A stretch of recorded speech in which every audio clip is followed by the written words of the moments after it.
Hi everyone. Spoken English క్లాస్లో మనం ఈ వీడియోలో డైరెక్ట్ అండ్ ఇండైరెక్ట్ స్పీచ్ గురించి తెలుసుకుందాం. Direct and indirect speech. ఇక్కడ చూడండి, కృష్ణకి ఈ ఫైల్ ఇవ్వు, కృష్ణకి ఈ ఫైల్ ఇవ్వు. నీకు ఈ ఫైల్ ఇవ్వమని బాస్ చెప్పారు. నీకు ఈ ఫైల్ ఇవ్వమని బాస్ చెప్పారు. ఎక్కడికి వెళ్తున్నావు? ఎక్కడికి వెళ్తున్నావు? నువ్వు ఎక్కడికి వెళ్తున్నావని ఆమె అడుగుతుంది. నువ్వు ఎక్కడికి వెళ్తున్నావని ఆమె అడుగుతుంది. ఇక్కడ మీరు జాగ్రత్తగా చూడండి. ఫస్ట్ సెంటెన్స్ ఏంటండి? కృష్ణకి ఈ ఫైల్ ఇవ్వు. ఇది మనకి తెలిసినటువంటి జనరల్ సెంటెన్స్, అవునా? చెప్పేస్తాం, ఎందుకంటే ఇప్పటివరకు నేర్చుకున్నాం కాబట్టి. అలానే ఎక్కడికి వెళ్తున్నావు, ఇది కూడా జనరల్ సెంటెన్స్, చెప్పేస్తాం. కానీ ఇక్కడ మరొక రెండు సెంటెన్స్లు ఉన్నాయండి, జాగ్రత్తగా గమనించండి. ఏంటివి? నీకు ఈ ఫైలు ఇవ్వమని బాస్ చెప్పారు. ఇవ్వమని చూడండి, అని అనే శబ్దం వచ్చింది. అలానే రెండోది, నువ్వు ఎక్కడికి వెళ్తున్నావని ఆమె అడుగుతుంది. ఎక్కడికి వెళ్తున్నావని చూడండి, ఇక్కడ కూడా అని అనే శబ్దం వచ్చింది. ఇక్కడ మీరు డైరెక్ట్ అండ్ ఇండైరెక్ట్ స్పీచ్ అంటే డైరెక్ట్ అండ్ ఇండైరెక్ట్ స్పీచ్ లో మాట్లాడాలి అనుకుంటే కేవలం అని అనే శబ్దం వచ్చినప్పుడు ఇంగ్లీష్ లో ఏ పదం వాడతాం, ఒకే పదం వాడతామా అనేది తెలుసుకోవాలి. అలానే సిచ్యువేషనల్కి తగ్గట్టుగా ఆ పదం మారుతూ ఉంటుందా లేదా ఒకటేనా అనేది కూడా తెలుసుకోవాలి. ఈ ఒక్క పదం మీరు ఉపయోగించడం తెలిస్తే ఇంగ్లీష్ లో మీరు 50% మీరు ఇంగ్లీష్ లో మాట్లాడతారండి. చాలా మందికి ఈ టాపిక్ సరిగా నేర్చుకోకపోవటం వలన లేదా అవగాహన కాకపోవటం వలన సరే మనకి ఇంగ్లీష్ లో మాట్లాడటానికి చాలా మంది ఇబ్బంది పడుతూ ఉంటారండి. అందరూ అనుకుంటారు టెన్సే చాలా కష్టం, అలానే వాయిస్ ఇంకా కష్టం అంటారు. జనరల్ గా టెన్స్ కానీ వాయిస్ కానీ చాలా సింపుల్. అంటే డైరెక్ట్ ఇండైరెక్ట్ స్పీచ్ కష్టమని నేను చెప్పట్లేదు, ఇది వాటికంటే డెడ్ ఈజీ. కేవలం మీరు అని అనేటువంటి పదం గురించి ఇంగ్లీష్ లో మీరు తెలుసుకుని దానిని యూసేజ్ లో పెట్టగలిగితే మీరు ఇంగ్లీష్ లో 50% అండి, 50% మీరు మాట్లాడవచ్చు. ఎలా అంటారా? చూడండి, ఇంకా మీకు ఎగ్జాంపుల్స్ మీకు అర్థమయ్యేటట్టు చెప్తాను. చూడండి, ఎగ్జాంపుల్ చెప్తున్నాను చూడండి. మమ్మీ డాడీ ఆఫీసుకు వెళ్తున్నానని నీతో చెప్పమన్నారు. వెళ్తున్నానని వచ్చిందా? అలానే మనం సినిమాకి వెళ్దామని డాడీ రెడీగా ఉండమన్నారు. వెళ్దామని వచ్చిందా? నువ్వు ఏం చేస్తుంటావని ఆమె అడుగుతుంది. నువ్వు ఏం చేస్తూ ఉంటావని. చూసారా? ఇలా మనం ప్రతిరోజు మీరు గమనించండి, మీరు ప్రతిరోజు మాట్లాడుకునే మాటలలో ఎక్కువగా అని అనే శబ్దం వస్తుంది. గమనించారా? ఈ ఒక్క పాయింట్ మీరు తెలుసుకోగలిగితే చాలండి, మీరు ఇంగ్లీష్ లో 50% మీరు మాట్లాడగలుగుతారు. అయితే దీనికి కొన్ని రూల్స్ ఉన్నాయి, వాటి గురించి తెలుసుకుందాం. అలానే అసలు డైరెక్ట్ అంటే ఏంటి, ఇండైరెక్ట్ స్పీచ్ అంటే ఏంటి మరి తెలుసుకోవాలి కదా. వెళ్దామా? రండి. Direct speech. డైరెక్ట్ స్పీచ్ అంటే ఏంటంటే ఒక వ్యక్తి మాట్లాడిన మాటలను తిరిగి అదే విధంగా ఇతరులకు చెబితే దానిని డైరెక్ట్ స్పీచ్ అంటారు. అంటే ప్రత్యక్ష సంభాషణ అంటాం. అంటే ఒక వ్యక్తి చెప్పిన మాటలను తిరిగి అదే విధంగా, అంటే ఎటువంటి మార్పు చేయకుండా మనం డైరెక్ట్ గా అదే సెంటెన్స్ కనుక మీరు చెప్పినట్లయితే అదే డైరెక్ట్ స్పీచ్. అర్థమైందామా? ఇంకా అందులో ఎటువంటి మార్పు ఉండదు. Next, indirect speech. Indirect speech పేర్లోనే ఉంది ఇండైరెక్ట్. అంటే ఒక వ్యక్తి చెప్పిన మాటలలోని భావాన్ని గాని లేదా తాత్పర్యాన్ని గాని కాస్త మార్చి అంటే అర్థమయ్యేలా ఇతరులకు పరోక్షంగా చెప్పే విధానాన్ని ఇండైరెక్ట్ స్పీచ్ అంటారు. అంటే ఒక వ్యక్తి మనకి ఏదైనా చెప్పాడు అనుకోండి, వాటిని యథాతథంగా చెప్పకుండా దాని భావం వచ్చేలాగా లేదా తాత్పర్యం వచ్చేలాగా అంటే దాని అర్థం వచ్చేలాగా మీరు మార్చి ఇతరులకు చెప్పారు అనుకోండి, అది ఇండైరెక్ట్ స్పీచ్ అవుతుంది. అర్థమైందామా? Direct, indirect speech. ఇప్పుడు వీటికి సంబంధించి కొన్ని రూల్స్ ఉన్నాయమ్మా. అవి మీరు నేర్చుకోండి. అవి నేర్చుకుంటే చాలండి, మీరు ఇంగ్లీష్లో 50% మాట్లాడతారు. చెప్పాను కదా. Next, direct and indirect speech rules and changes. చూడండి, చాలా సులభమైన పద్ధతులు అండ్ అలానే చేయవలసిన మార్పుల గురించి ఇప్పుడు మనం తెలుసుకుందాం. ఫస్ట్, డైరెక్ట్ స్పీచ్ లో ఎప్పుడైనా సరే వాక్యంలో సెడ్ టు అని వచ్చింది అనుకోండి, ఇండైరెక్ట్ స్పీచ్కి వెళ్ళేసరికి టోల్డ్ గా మారుతుంది. అలానే డైరెక్ట్ స్పీచ్ లో సెడ్ అనే పదం వచ్చింది అనుకోండి, ఇండైరెక్ట్ స్పీచ్ కి వెళ్ళేసరికి అది యాజ్ ఇట్ ఈస్ గా సెడ్ గానే ఉండిపోతుంది. ఓకే, అంటే డైరెక్ట్ స్పీచ్ లో సెడ్ టు వస్తే ఇండైరెక్ట్ స్పీచ్ లో టోల్డ్ గా మారింది. అదే డైరెక్ట్ స్పీచ్ లో సెడ్ వచ్చింది అనుకోండి, అది ఎటువంటి మార్పు చెందదు. డైరెక్ట్ గా ఇండైరెక్ట్ స్పీచ్ లో కూడా సెడ్డే వాడాలి. Okay, next, changes of pronouns in subjects and objects. ఇక్కడ ముందు మనం సబ్జెక్ట్స్ గురించి తెలుసుకున్న తర్వాత ఆబ్జెక్ట్ గురించి తెలుసుకుందాం. ఓకే, ఆల్రెడీ మీకు ప్రొనౌన్స్ అంటే ఏంటో కూడా మీకు తెలుసు కాబట్టి ఇక్కడ పెద్దగా ఎక్స్ప్లెయిన్ చేయాల్సిన అవసరం లేదనుకుంటున్నాను. మరి చూడండి, సబ్జెక్ట్స్ ఏవి ఇక్కడ? I, my, we, our, you, yours, he, his, she, they, their అని చెప్పాం. ఓకే, చూడండి, మనకి డైరెక్ట్ స్పీచ్ లో ఐ వచ్చింది అనుకోండి, ఆ ఐ అనేది మగవారికి సంబంధించిన సెంటెన్స్ అయితే హీగా మారుతుంది.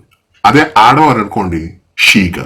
అదే ఎక్కువ ఎవరైనా అంటే బహువచనానికి సంబంధించి ఉన్నట్లయితే దేగా తీసుకోవాలి. ఓకే, మే అనే పదం వచ్చింది అనుకోండి, అది మగవారు అనుకోండి హిజ్ గా మారుతుంది. ఆడవారైతే హెర్. వి అనే పదం తీసుకున్నాం అనుకోండి, అది బహువచనం కాబట్టి ఎక్కువ మందికి తీసుకుంటాం కాబట్టి డైరెక్ట్ గా దే అనే పదం వాడాలి. నెక్స్ట్, అవర్ అనేది కూడా మనం ఎక్కువ ఎవరైనా ఉన్నట్లయితే అది దైర్ గా మారుతుంది. అవర్ అనేది వస్తే దైర్ అనే పదం వాడాలి. ఇక యు అనేది వాడినప్పుడు మగవారైతే హీగా మారుతుంది, అదే ఆడవారైతే షీగా మారుతుంది. అది ఎక్కువ మంది ఉన్నారనుకోండి, కామన్ గా మీకు ఏం చెప్పాను, దే వాడమని చెప్పాను. అలానే యువర్ అనేది మనం ఎక్కువ మందికి వాడే సందర్భం, అప్పుడు ఏం చెప్పాలి, ధైర్య వాడాలి. మీరు ఒకటి గుర్తుపెట్టుకోండి, ఏంటి ఈ పదాలు ఎక్కడొస్తే ఎక్కడ వాడాలి మీకు ఆల్రెడీ చెప్పానండి. డైరెక్ట్ స్పీచ్ లో ఉండేటువంటి పదాలు ఇండైరెక్ట్ స్పీచ్ కి వెళ్ళేసరికి ఈ విధంగా మారుతాయి. మగవారైతే ఇలా తీసుకోవాలి, ఆడవారైతే ఈ విధంగా. అదే ఎక్కువ మంది ఉన్నారనుకోండి, దేర్ ఇలా తీసుకోవాలి. ఓకే, ముందు ఇక్కడ ఇచ్చినటువంటి స్ట్రక్చర్ మీరు అర్థం చేసుకుని ఇదే విధంగా మీరు ఫాలో అవ్వండి. ఓకే, ఇంకా హీ వచ్చింది అనుకోండి, సబ్జెక్ట్ లో మగవారే కాబట్టి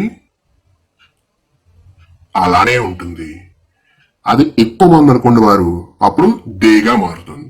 అదే హిజ్ అనే పదం వచ్చింది అనుకోండి, అది మగవారికి సంబంధించింది కాబట్టి హిజ్ అనే పదం అలాగే ఉండిపోతుంది. నెక్స్ట్ షీ వచ్చింది అనుకోండి, ఇది ఆడవారికి సంబంధించిన పదం కాబట్టి ఎటువంటి చేంజెస్ ఉండవు, షీగానే ఉంటుంది. మరి దే వస్తే ఎక్కువ మందికి వాడతాం కాబట్టి దే అలా దే కిందే ఉండిపోతుంది, ఎటువంటి చేంజెస్ అవ్వదు. అలానే దేర్ కూడా, దేర్ అనే పదం వస్తే ఇండైరెక్ట్ స్పీచ్ లో దేర్ గానే ఉంటుంది. అర్థమైందమ్మా? కొంచెం కన్ఫ్యూజ్ గా ఉన్నట్టే ఉంటుంది, కానీ ఒక్కసారి మీకు అర్థమైతే దీనంత ఈజీ టాపిక్ మరొకటి ఉండదని మీరే అంటారు. ఓకే, ఇప్పటి వరకు మనం సబ్జెక్ట్స్ సంబంధించినటువంటి పదాలు తెలుసుకున్నాం కదా, ఇప్పుడు ఆబ్జెక్ట్స్ గురించి తెలుసుకుందాం. ఓకే రండి. మీ అనే పదం వచ్చింది అనుకోండి, దానికి సంబంధించేది మగవారైతే హిమ్ వాడాలి, అదే ఆడవారు అనుకోండి హెర్ వాడాలి. అజ్ అనే పదం వచ్చింది అనుకోండి, ఇది బహువచనానికి సంబంధించింది కాబట్టి డైరెక్ట్ గా దెమ్ అని వాడాలి. మై సెల్ఫ్ అనేది చెప్పిన మగవారు అనుకోండి హిమ్సెల్ఫ్ అని వాడాలి, అదే ఆడవారైతే హెర్ సెల్ఫ్. అవర్ అనేది మనం ఎక్కువ మంది ఉపయోగించాలి కాబట్టి దైర్ అనే పదమే వాడాలి. ఓకే, అవర్ సెల్ఫ్ ఏమవుతుంది, ఇండైరెక్ట్ స్పీచ్ వెళ్ళేసరికి దెమ్ సెల్ఫ్స్. అవర్ సెల్ఫ్ ఇది కూడా దెమ్ సెల్ఫ్స్ గానే మారుతుంది. ఓకే, ఇక్కడ మీకు అర్థమైంది అనుకుంటున్నాను. Changes of pronouncing subjects and objects. Okay, subjects ఎలా మారాలి, ఆబ్జెక్ట్స్ ఎలా మారాలి అని తెలుసుకున్నాం కదా. అలానే మరికొన్ని రూల్స్ కూడా తెలుసుకుందాం రండి. Direct and indirect speech. ఇక్కడ ఇచ్చినటువంటి పదాలు గమనిస్తే డైరెక్ట్ స్పీచ్ లో మనకి కొన్ని పదాలు వచ్చాయనుకోండి, అది ఇండైరెక్ట్ స్పీచ్కి వెళ్ళేసరికి ఎలా మారుతుంది అనేది చూద్దాం. ఓకే, ముందు direct and indirect speech. Direct speech లో మనం ఉపయోగించే సెంటెన్స్ లో నౌ అనే పదం వచ్చింది అనుకోండి, అది డైరెక్ట్ స్పీచ్ కి వెళ్ళేసరికి దెన్ గా మారుతుంది. అదే డైరెక్ట్ స్పీచ్ లో జస్ట్ నౌ వచ్చింది అనుకోండి, ఇండైరెక్ట్ కి వెళ్ళేసరికి జస్ట్ దెన్. డైరెక్ట్ స్పీచ్ లో దిస్ వచ్చింది అనుకోండి, ఇండైరెక్ట్ కి వెళ్ళేసరికి దట్. డైరెక్ట్ స్పీచ్ లో దీస్ వచ్చింది అనుకోండి, ఇండైరెక్ట్ లోకి వెళ్ళేసరికి దోజ్.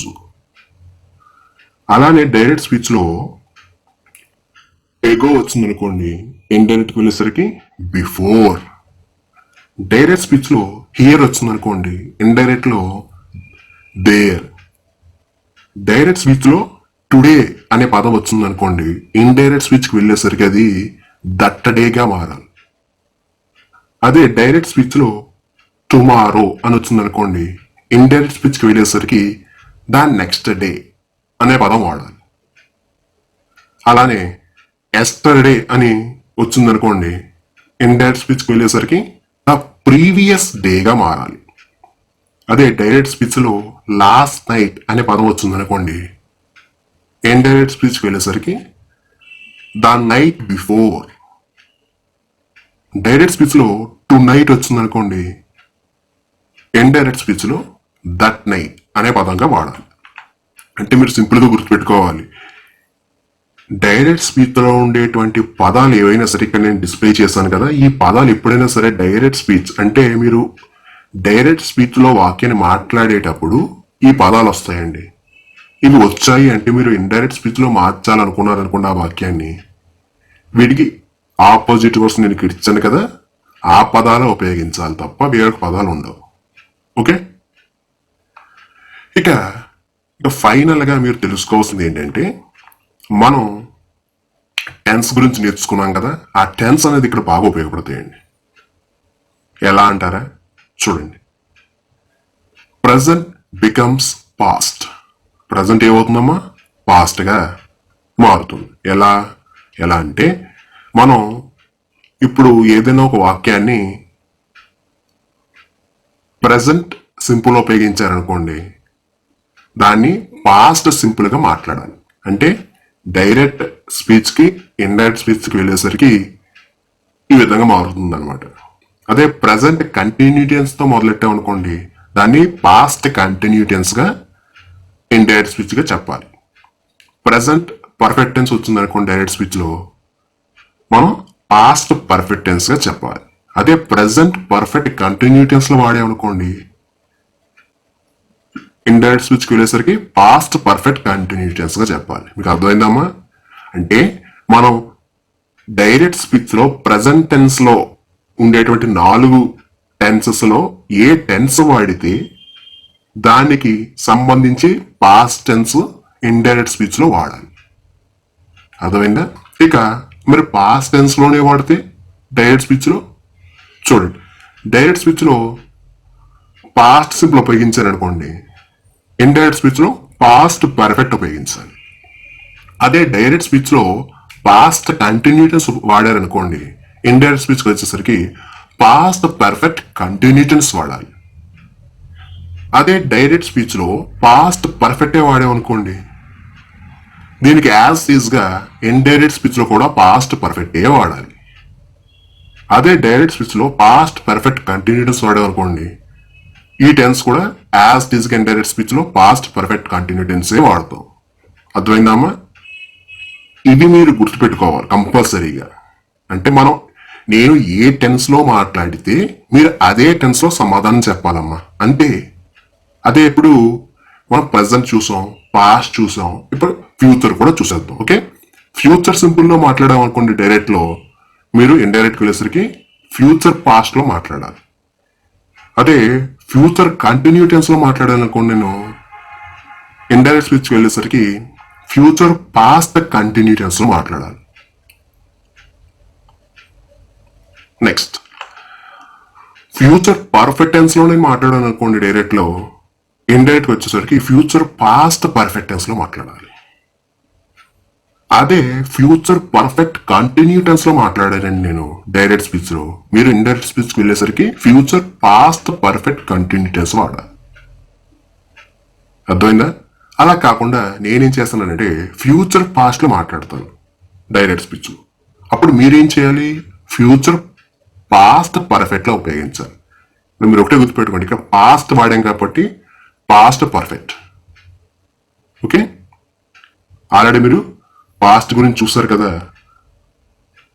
అలానే ఫ్యూచర్ పాస్ట్ కంటిన్యూటెన్స్ వాడాను అనుకోండి, మీరు ఏం చేయాలి? ఆల్రెడీ ఇక్కడ పాస్ట్ కంటిన్యూటెన్స్ అన్నాం, అంటే ఏం వాడాలి? పాస్ట్ కంటిన్యూటెన్స్ వస్తే పాస్ట్ పర్ఫెక్ట్ కంటిన్యూటెన్స్ వాడాలి. దాని ముందు ఫ్యూచర్ పాస్ట్ పర్ఫెక్ట్ కంటిన్యూటెన్స్ అని చెప్పి ఇండైరెక్ట్ స్పీచ్ లో యాడ్ చేస్తాం అంతే. అలానే ఫ్యూచర్ పాస్ట్ పర్ఫెక్ట్ వాడాం అనుకోండి, సేమ్ యాజ్ ఇట్ ఈస్ గా ఇండైరెక్ట్ లో కూడా ఫ్యూచర్ పాస్ట్ పర్ఫెక్ట్ ఉపయోగిస్తాం. అలానే నేను డైరెక్ట్ లో ఫ్యూచర్ పాస్ట్ పర్ఫెక్ట్ కంటిన్యూస్ వాడా అనుకోండి, ఇక ఇండైరెక్ట్ వెళ్ళేసరికి సేమ్ యాజ్ ఇట్ ఈస్ అదే స్ట్రక్చర్ వాడతాం, ఫ్యూచర్ పాస్ట్ పర్ఫెక్ట్ కంటిన్యూటెన్స్. ఓకే, మీరు ఒకటే గుర్తుపెట్టుకోండి, ప్రెసెంట్ కి సంబంధించినటువంటి 4 కాలాల్లో నేను ఏదైనా వాడితే స్ట్రక్చర్, మీరు దానికి సంబంధించిన పాస్ట్ వాడాలి.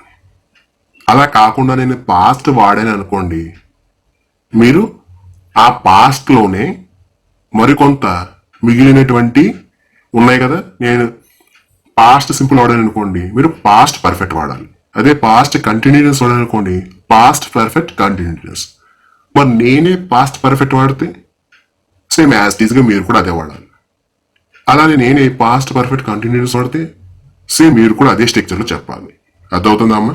ఇది కొంచెం గందరగోళంగా ఉంటుంది, అయినప్పటికీ కూడా మీరు ఇది నేర్చుకోగలిగితే, చెప్పాను కదా ఇంగ్లీష్ లో మీ చేత నేను 50% నేను మాట్లాడించగలుగుతాను.